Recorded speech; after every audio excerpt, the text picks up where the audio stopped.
বিএনপির নেতা তার স্ত্রীর শাড়ি পরাচ্ছে। ওটা কত নম্বর স্ত্রী আমি জানি না, 1 না 5 নাম্বার। এমনই এক বিস্ফোরক মন্তব্য করেছেন ভারতের বিজেপি নেতা শুভেন্দু অধিকারী। গতকাল ভারতীয় পণ্য বর্জন কর্মসূচিতে নিজের স্ত্রীর একটি ভারতীয় শাড়ি ছুঁড়ে ফেলে দিয়ে পুড়িয়ে দিয়েছেন বিএনপির সিনিয়র যুগ্ম মহাসচিব অ্যাডভোকেট রুহুল কবির রিজভী। আর তার প্রতিক্রিয়াতেই বিজেপি নেতা শুভেন্দু অধিকারীর এমন বিদ্বেষমূলক মন্তব্য সামাজিক যোগাযোগ মাধ্যমে উঠে এসেছে। বাংলাদেশ নিয়ে মাথা ঘামানো যেন ভারতের থামছেই না।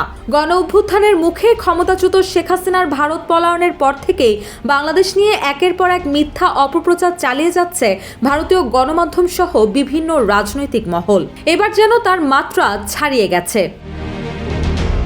গেল 5 আগস্ট বাংলাদেশের সাবেক প্রধানমন্ত্রী শেখ হাসিনা দেশ ছেড়ে ভারতে আশ্রয় নেওয়ার পর থেকে একের পর এক সংখ্যালঘু নির্যাতনের অভিযোগ তুলে আসছে ভারত সরকার।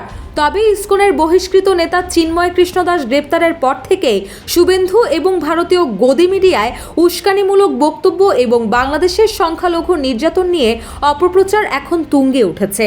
নেটিজেনদের অনেকের ধারণা রুহুল কবির রিজভীর স্ত্রীকে নিয়ে শুভেন্দুর এমন মন্তব্য সরাসরি ব্যক্তিগত আক্রমণ। যদিও বিএনপির পক্ষ থেকে এখনও এ বিষয়ে কোনো বক্তব্য দেওয়া হয়নি। পশ্চিমবঙ্গে বিজেপির আধিপত্য বরাবরই তলানিতে। তবে সমালোচকদের মতে বিজেপি নেতা শুভেন্দু অধিকারী বাংলাদেশ ও ইসলাম বিরোধী মন্তব্য করে তার রাজনৈতিক অবস্থান দৃঢ় করার চেষ্টা চালাচ্ছে। কারণ এ ধরনের বিদ্বেষমূলক মন্তব্য ভারতীয় হিন্দুত্ববাদীদের আকৃষ্ট করার এক বিশেষ কৌশল। এর আগে বাংলাদেশের সংখ্যালঘুদের উপর নির্যাতন বন্ধ এবং চিন্ময় কৃষ্ণ দাসকে মুক্তি না দিলে সাময়িকভাবে পেট্রোপোল স্থলবন্দর বন্ধ করে দেওয়ার হুমকিও দিয়েছেন পশ্চিমবঙ্গের বিজেপি নেতা শুভেন্দু অধিকারী।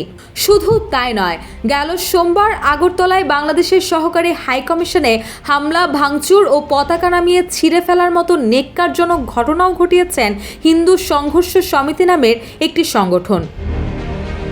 একই দিনে ভারতের কোচবিহারে বিক্ষোভ হয়েছে। পেট্রোপোল বন্দরে এ বিক্ষোভ সমাবেশ করেছে বিজেপির নেতাকর্মীরা।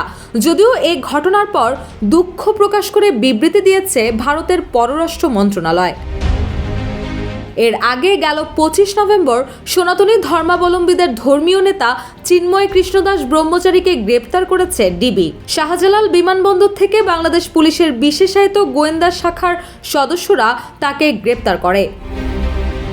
রুশাসুর জয় জয় দিন।